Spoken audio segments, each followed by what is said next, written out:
आइए आज हम देखते हैं भक्ति आंदोलन के बारे में। भक्ति आंदोलन से यहाँ से कई बार क्वेश्चन पूछा है। भक्ति आंदोलन से भक्ति आंदोलन की शुरुआत लमसम 600 से लेकर 800 AD तक के बीच में हुआ था। भक्ति आंदोलन की शुरुआत 600 से लेकर 800 AD के बीच। उसके बीच भक्ति आंदोलन को सबसे पहले हम लोग की जानकारी उपनिषद से मिलती है। भक्ति आंदोलन के सबसे पहले जानकारी हम लोग किससे मिलती है? तो उपनिषद से मिलती है। तथा भक्ति आंदोलन के बारे में हम लोग को विस्तृत जानकारी भागवत गीता से मिलती है। विस्तृत जानकारी हम लोग को भागवत गीता से मिलती है और सबसे पहले जानकारी हमको उपनिषद से मिलती है। इन्हीं भागवत गीता से भारत में सबसे पहले अब हम देखते हैं कि भक्ति की शुरुआत कहाँ से हुई थी। तो भारत में सबसे पहले भक्ति आंदोलन की शुरुआत दक्षिण भारत में हुई थी। दक्षिण भारत से हुई थी और उसके बाद से दक्षिण भारत में दो शाखा के संत थे। पहले थे अलवार शाखा के संत और दूसरे थे नयनार शाखा के संत। इन्हीं दोनों संतों ने क्या किया था कि भक्ति आंदोलन का शुरुआत किया था। तो अब देखते हैं कि किसे अलवार संत कहते हैं और किसे नयनार संत कहते हैं। तो जो विष्णु भगवान को मानते हैं या वैष्णव धर्म को मानते हैं तो उन्हें क्या कहा जाता है? तो उन्हें हम लोग अलवार कहते हैं। जो संत विष्णु धर्म या विष्णु भगवान को मानते हैं उन्हें क्या कहा जाता है? तो उनको हम लोग को अलवार संत कहते हैं। और जो भगवान शिव को मानते हैं उनको क्या कहा जाता है? नयनार संत कहते हैं। अलवार संतों की संख्या लमसम 12 है और नयनार संतों की संख्या 63 है। अब इसी नयनार वाले शाखा में सबसे एक प्रसिद्ध व्यक्ति हुए जिनका नाम था शंकराचार्य, जो सबसे इसी नयनार भक्ति शाखा के थे।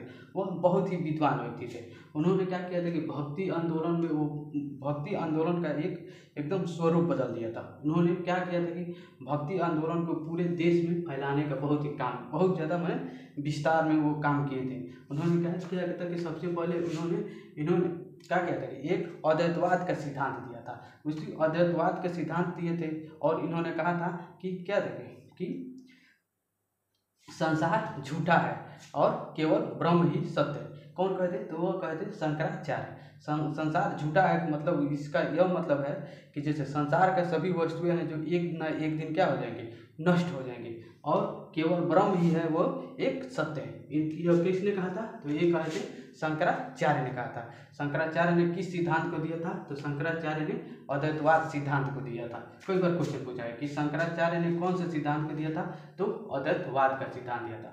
और इन्होंने क्या किया था कि एक संप्रदाय की स्थापना किया था, जैसे उसका नाम था स्मृति संप्रदाय।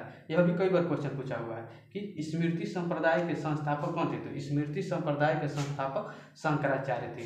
उसके बाद से इन्होंने क्या किया था कि जब इनके समय में सबसे ज़्यादा जैन धर्म और बौद्ध धर्म दक्षिण भारत में बहुत ज़्यादा हावी था। तो उन्हीं के प्रभाव को, जैन धर्म और बौद्ध धर्म के प्रभाव को कम करने के लिए इन्होंने सोचा कि मैं पूरे भारत में ही भक्ति आंदोलन को शुरुआत करूंगा।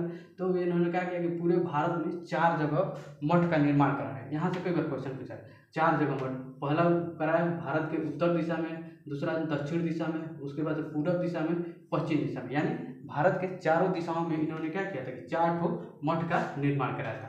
अब उत्तर में इन्होंने कराया था, पहला था उसका नाम था ज्योतिष पीठ। उत्तर में जो ज्योतिष पीठ है हम लोगों का कहाँ पर है? यहाँ उत्तराखंड के बद्रीनाथ में है। उत्तर में कौन सा पीठ है? तो ज्योतिष पीठ है। कहाँ पर है? तो उत्तराखंड के बद्रीनाथ में। उसके बाद से आइए हम लोग को यहाँ पर दक्षिण भारत में। तो दक्षिण भारत में कर्नाटक में है श्रृंगेरी पीठ। मैसूर में, कर्नाटक में ही मैसूर है। और उसके बाद से यहाँ पर आइए पूरब में। तो पूरब में हम लोगों का गोवर्धन पीठ जो उड़ीसा राज्य में है। और उड़ीसा के किस जगह पर है? तो पुरी नाम का जगह पर है, पुरी, जहाँ पर जगन्नाथ का मंदिर है, पुरी का जगन्नाथ मंदिर।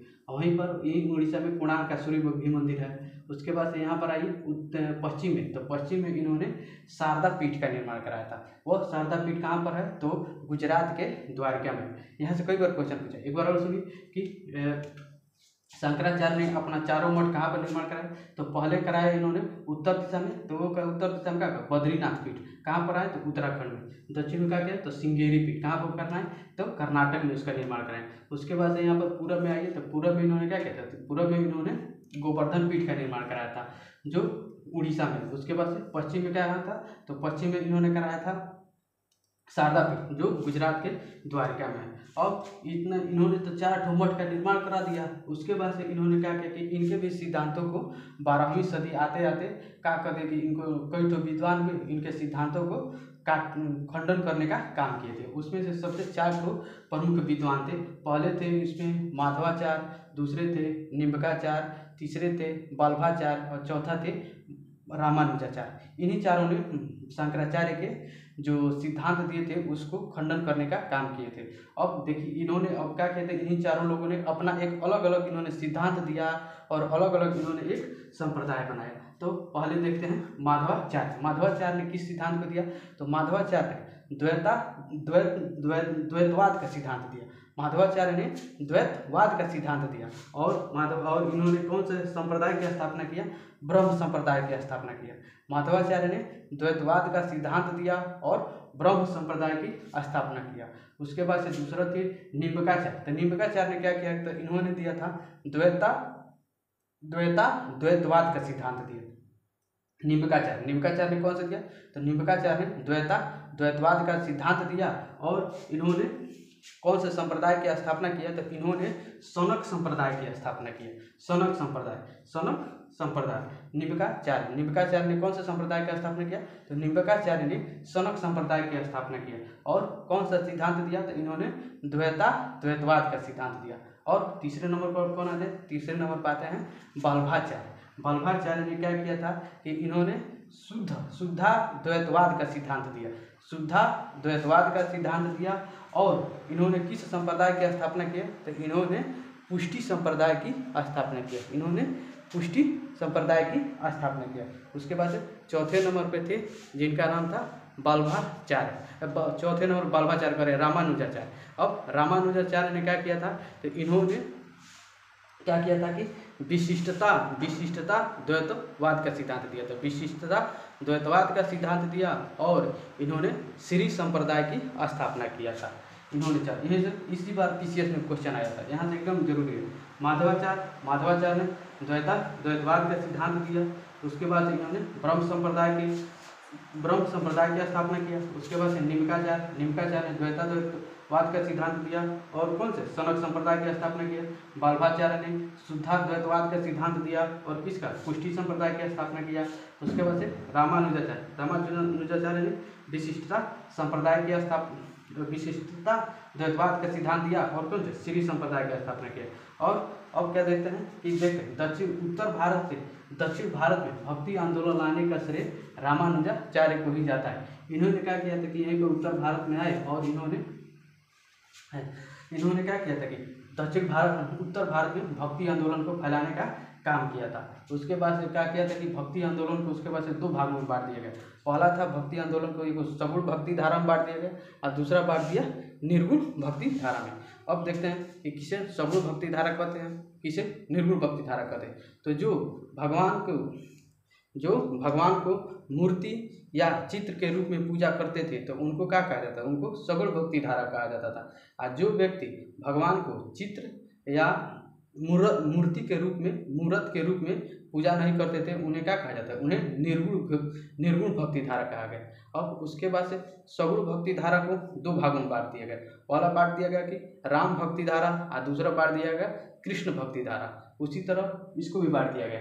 निर्गुण भक्ति धारा को भी 2 भागों में बांट दिया गया। पहला बांट दिया गया कि